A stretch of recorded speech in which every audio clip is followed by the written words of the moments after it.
In my perspective, there stood my parents, motionless, as if bracing themselves to offer an apology. "Thank you for traveling such a distance," my mother began, her gaze lowered in a blend of desperation and hope. "We've heard you might assist our struggling factory, and for that, we're profoundly thankful." My father added his piece, his eyes averted, sharing in the quiet plea for help. It was ironic that the factory they sought help for was the very place their daughter worked, the daughter they had left behind in the frigid mountains. "Let's focus on business matters. Please look at me," I encouraged. As they raised their heads, their expressions of shock upon hearing my familiar voice were almost comical, bringing a burst of laughter from me. "Now, how can I help you?" I introduced myself formally. "My name is Violet Wilson. I reside in a part of the city that's still rural, scattered with farms. Historically, my family operated a small smithy, crafting and fixing farm tools. Since my great-grandfather's era, we began manufacturing parts for agricultural machines and expanded the business considerably. Known as the Wilson Machinery under the leadership of my father, Liam, and my mother, Samantha, as the executive director, our family name carried weight here. I have an elder brother, Jackson, a prodigy cherished by our parents, fulfilling the community's expectations by attending a prestigious high school. As for me, I often felt overlooked in a society that favored sons over daughters. With expectations firmly set on Jackson to continue the family legacy, I was starkly reminded by my father, a woman cannot inherit the family estate. Once you finish high school, that's it. These words, declared coldly when I was just in middle school, outlined a predetermined path for me, pushing me to focus solely on my academics, though setting such a goal was a heavy burden at that age. Jackson and I were so different it was hard to believe we were related. In school, he excelled academically, while I thrived in physical activities, racing across the fields like a wild deer. My athletic prowess was the one area where I could outshine my brother. However, the absence of academic talents made school challenging for me, and despite my best efforts, my grades barely improved. Witnessing my struggles, my parents scoffed, "You're nothing like Jackson. Do you not see your own limitations?" Their harsh words stung, yet fueled my determination. Then came a day when my midterm results were poor despite my hard work, leaving me devastated. My parents mocked me upon seeing my grades. "We should have known better. Investing further in you is pointless. You just don't have what Jackson does." As I endured their scolding, I silently prayed for the ordeal to end. Fortunately, Jackson stepped in to tutor me, his way of showing support, even if he wasn't one to express his emotions openly to our parents. Jackson was always a steady force in my life, a reassuring presence despite our parents' stringent attitudes. "It might be partly my fault our parents are so demanding, but remember, I'm always here for you," he reassured me. His words touched me deeply, and I found tears streaming down my cheeks. Bolstered by his support, I felt ready to take on any obstacle. As I progressed into my second year of middle school, Jackson passed the entrance exams for a prestigious university in the metropolitan area and moved away. His departure left his room empty and me alone, with the stark comparisons drawn by our parents. While Jackson naturally shone with his academic talents, I was left to carve my own path. I found solace and joy in running and joined the school's track team. My love for running deepened, and I set my sights on becoming a long-distance runner, hoping to secure a scholarship through athletics from a school renowned for its relay teams. Though Jackson excelled in his studies, he lacked athletic prowess, a domain where I felt I could finally outshine him. However, my parents seemed only interested in academic achievements, often overlooking my athletic successes. As Jackson approached his 19th birthday, our parents planned an extravagant celebration. Get him an expensive watch. "If you can't afford that, forget about going to university," my mother stated bluntly. Without the means to buy such a gift, I was left out as relatives gathered for a grand dinner in his honor. "Jackson deserves this, because he excels. You, with your running obsession, would only dampen the spirits," my mother coldly remarked, leaving me to dine on instant noodles at home, alone with my tears and the steam rising from the bowl echoing my growing sense of isolation. During a summer break, Jackson, now working at a top firm and carrying the air of someone who'd matured rapidly, introduced me to the internet. This is an older model, but it's fast enough for browsing. It might even help with your studies, he said, handing me a laptop with a warm smile. He also gave me a beginner's guide to programming, encouraging me to explore this new field. This gift marked my entry into the world of information technology.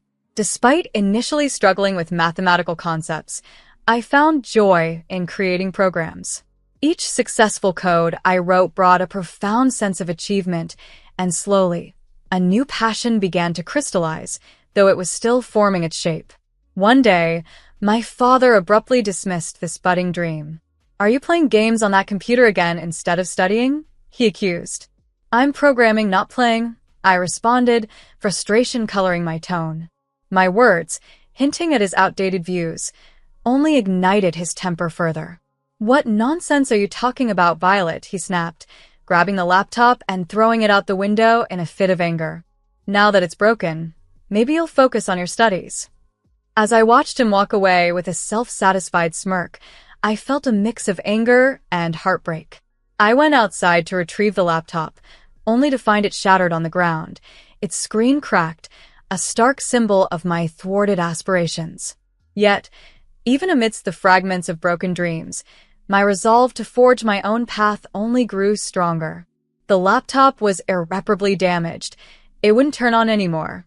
Just when programming had begun to captivate me, offering a glimpse of a promising future, my brother's precious gift lay in pieces, its case cracked, completely useless.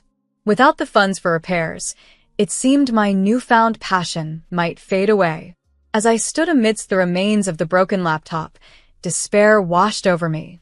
The device that symbolized my escape into a world of possibilities was now just a pile of debris. Unable to afford the repair costs, the prospect of continuing my programming journey looked bleak. However, while walking to school one day, burdened with heavy thoughts, a friend suggested a simple yet hopeful solution. "Why don't you use the school's desktop computers?" Inspired by this idea, I approached my teacher, who graciously allowed me access to the computer lab. This room soon became my sanctuary, where I could immerse myself in programming after school. As I dedicated more time to the school computers, even on weekends, a teacher noticed my dedication and offered extra support. My skills in programming sharpened steadily throughout high school. Then, during the summer of my sophomore year, my brother suggested I attend a summer course in Miami. I managed to fund the travel expenses with money from part-time jobs, staying in a dormitory of the company where my brother worked, and receiving extra tutoring in the evenings from him and his friend, Charles. Charles, quirky and unused to socializing with women due to his all-boys school background, became a unique presence that summer. My brother teased, "Don't worry, he's not bad, just a bit clueless around ladies." Our lighthearted banter and Charles's innocence added a special touch to those days, making my passion for programming soar. By the end of the summer, a new chapter of my life had begun. With the help of my brother and Charles, I had delved deep into the world of programming, thoroughly enchanted by its allure. Charles was different from my brother, polite and refined, his eccentricity never malicious, and I found myself unexpectedly charmed by him. As I entered the final summer of high school, reflecting on the earlier destruction of my computer, my brother brought home a surprise during his visit. He had spoken to Charles about my situation, and Charles, coming from a wealthy background, had offered a used laptop as a gift. "He's quite fond of you," my brother hinted with a mischievous chuckle, handing me the laptop. My face flushed with surprise and a bit of embarrassment as my brother playfully tapped my head. From then on, I received plenty of guidance from both my brother and Charles, and my programming skills significantly improved. "I never thought you'd take such an interest in programming," my brother remarked one day. "Yeah, it's fascinating," I replied. "Sometimes unexpected things happen, especially when there's a glitch in the calculations." This new journey with programming wasn't just about building skills. It was about discovering a passion that would define my future. Programming wasn't just a pastime for me. It was a passion. The thrill of solving a complex problem and seeing my programs run successfully brought me indescribable joy. Fueled by this enthusiasm, I made a bold decision to leave behind university life and pursue a career in a company located in the metropolitan area. With a new computer in hand, I was eager to carve out my future, continuously improving my programming skills and embracing each new challenge as part of my ongoing adventure. One chilly winter day, as I was preparing to embark on this new chapter, my parents unexpectedly suggested a family trip, something we hadn't done in years. Surprised by their sudden change of tone, I cautiously welcomed the idea. My brother was also returning home for the trip, and together we drove to a luxury hotel nestled in a snow-laden region. Throughout the drive and during our stay, my parents appeared unusually cheerful, mainly focusing their conversation on my brother's career and the challenges facing my father's business. The hotel offered a relaxing escape with its inviting pool and gourmet meals, but the warmth from my parents felt strangely forced. Late one night, as I got up to use the bathroom, I overheard them whispering in their room, "We can't keep spending on her. It's better if she stays behind this time. Yes, it's time for a thorough house cleaning." They were discussing cutting me off, essentially abandoning me. This revelation weighed heavily on my heart, but I resolved to accept my fate and move forward. The ride back was somber, with minimal conversation, likely due to the exhaustion from the trip. As we neared a parking area, my father mentioned he wanted a coffee. My brother suggested stopping there to buy some. As they sat in the car, I walked to the vending machines and selected a hot coffee for my father, tea for my mother, and a milk tea for myself. When I turned back towards the car, I saw my father pulling my suitcase out of the trunk. "Well, this is goodbye," he said abruptly. "It's too costly in time and fuel to drive you all the way to the station. You're like a dog, easily tamed with a little kindness." I was stunned. "Isn't the station still far from here?" I asked. His response was dismissive. "Do whatever you want. Run or walk. You were in the track team, after all. You need to make it on your own from now on. All right, the cleaning is complete. You were just clutter in the way." My brother remained silent throughout this harsh exchange, but gently placed my coat over the suitcase. As I stood in the snowy parking area, I watched their car vanish into the distance. Accepting this abrupt end to my familial ties felt like my only choice, a stark but freeing resolution to forge my path independently, powered by the resilience and determination that my years in track and programming had instilled in me. Standing alone in the snowy parking area, I sensed the beginning of a new chapter in my life. It was a moment of stark realization and transformation, marking the end of one phase and the exciting start of another. A decade later, I found myself driving back to my hometown, now thriving as a project leader at a cutting-edge tech company. My return was prompted by a professional engagement at the local factory, a place intertwined with both fond and painful memories. As I approached the familiar site, anticipation and old emotions stirred within me. "Violet," a familiar voice called out as I parked. Turning around, I saw my brother stepping out of a car, his face breaking into a wide smile. "I was worried you might get lost, given how much the area has changed."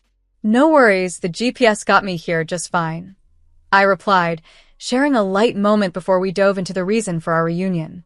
"We've got a big project ahead, and the other party has high expectations. We need to be on top of our game," my brother briefed me as we walked towards the factory. I teased him with a grin. "Let's see if you can keep up with me. Don't underestimate a city-toughened sister." He laughed, clearly impressed. "You've grown strong." Indeed, it was this project that brought us back together. My brother had leveraged his experience from a major corporation to launch a startup focused on developing innovative mechanical solutions. His products were gaining traction and reviving our struggling hometown factory. As we entered the factory, a rush of cold air laced with nostalgia hit me. It was like stepping back in time, each corner holding echoes of my past. Then, as if on cue, I saw our parents waiting, their postures tense with anticipation of making amends. "Thank you for coming all this way," my mother said, her voice laden with remorse. "We're just glad to be able to help," my brother replied, trying to ease their formality. "No, We must show our true gratitude to our esteemed guests from Charles Industries, my father insisted, emphasizing their sincerity. At that moment, they finally noticed me. That voice, it sounds familiar. They murmured, their expressions puzzled. I couldn't help but chuckle as they slowly recognized me. Yes, it's me, Violet. The one you left in the snowy mountains. Their astonishment was palpable. Violet? How come you're here? We were told someone from Charles Industries would be coming. Actually, I am now serving as a project leader at Charles Industries, I explained. Charles's father had become the president, and after the day I was abandoned, Charles, a friend of Jackson, had reached out to assist me. Jackson had anticipated the difficult times ahead and had taken steps to ensure I had a support system. This reunion was not just about confronting the past, but also about moving forward with new opportunities and reconciliations. It was a chance to redefine relationships and build on the new foundations I had established. Now, standing in the factory that once symbolized my exclusion, I was ready to lead a project that could possibly rejuvenate it, turning old wounds into sources of strength. Now, I've established myself significantly in the industry. In fact, I'm married and my spouse is a department head at Charles Industries. I was sent here under the president's directive to spearhead this factory's rejuvenation project. Do you understand? I explained as my parents and others listened intently. At that moment, memories of past betrayal surfaced. Before that day in the snowy mountains, my brother had handed me a note revealing our parents' intentions to abandon me during the trip. It read, "Our parents plan to use this trip to leave you behind. If anything happens, call this number." As predicted, when I found myself alone and stranded, I called the number, and Charles responded immediately. Embarrassed yet resolute, Charles confessed he had taken leave in advance, suspecting I might need help. "I'm really grateful you came to pick me up," I told him through tears. Charles, without a word, packed my luggage into his car, and we left that cold, unwelcoming place behind. The job I landed in Miami turned out to be with a subsidiary of the company managed by Charles's father. With the backing of my brother and Charles, I balanced work with studies, enrolling in a night university the following year. After graduation, I transitioned to the main company where Charles's father was in charge. There, I utilized my expertise to secure a position in construction management. Over time, as Charles moved up the ranks, I took on the role of project leader under his guidance. Working closely with Charles, my respect for him deepened into love. After his proposal, we got married. I continued to thrive professionally and took part in a major project that focused on reshoring production from overseas due to rising labor costs and currency issues, making overseas manufacturing less viable. During this time, I received unexpected news from my brother that our family's factory was in financial trouble. It had been undercutting prices to stay competitive, ultimately cornering itself financially. Considering these circumstances, my brother and I decided to revisit our family's factory. Upon arrival, as a representative of Charles Industries, my presence changed my parents' demeanor. They suddenly seemed hopeful. Now that Violet is here, we can surely find a way through this crisis. It's natural for a daughter to help her family in times like these, they assumed. Facing them squarely, I had to set the record straight. Perhaps you're misunderstanding the situation. I don't consider you my parents in the personal sense anymore. My involvement here will remain strictly professional. Shocked by my response, they retorted, "How can you be so cold? We didn't raise you to be this heartless." Calmly, I responded, "The state this factory is in is the result of poor management decisions on your part. Therefore, we'll be overhauling the management team with personnel from our headquarters. This means, effectively, the end of your management roles here." My father, red-faced and defiant, protested, "The factory will be sold, and that should cover the debts. I should be able to continue managing it, shouldn't I?" I shook my head, delivering the hard truth. "I cannot trust you with the management of this factory anymore. As for the debts, the restructuring plan is made possible thanks to Jackson's efforts and the resources of Charles Industries. What happens next in your life is your own challenge to face. Good luck." This marked a pivotal moment, not just in the history of the factory, but in my personal narrative, as I closed the chapter on my old family ties and moved forward with renewed determination. As my brother and I walked away from the confrontation with our parents, they slumped down, defeated. "Well, that finally settles it," I said, but I quickly corrected myself. "It's not the end, though. It's actually just the beginning. This place is going to transform into a hub for domestic production." "Yeah, with the production management system you developed and my new machine tools, we have a high chance of becoming the best in the whole country," my brother responded with enthusiasm. "What?"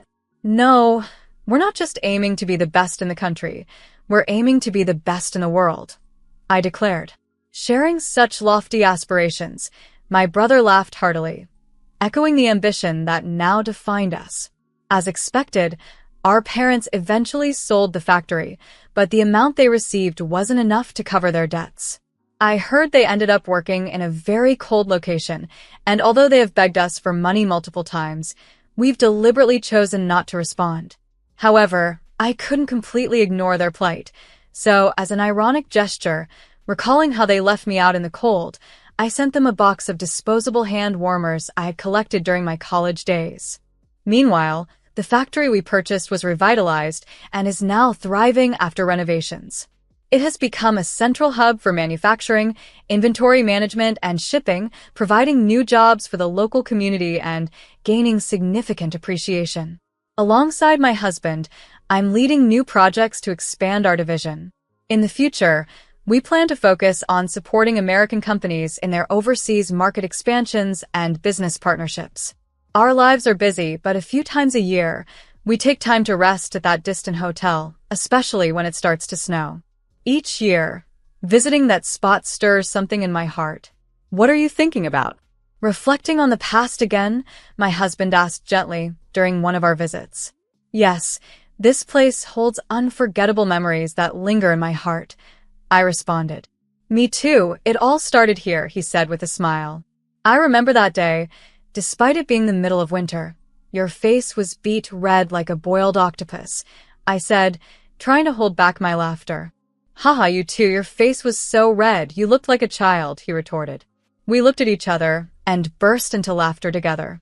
"Thank you, I love you," I said, filled with emotion. "No, thank you. Life is like a book composed of many stories.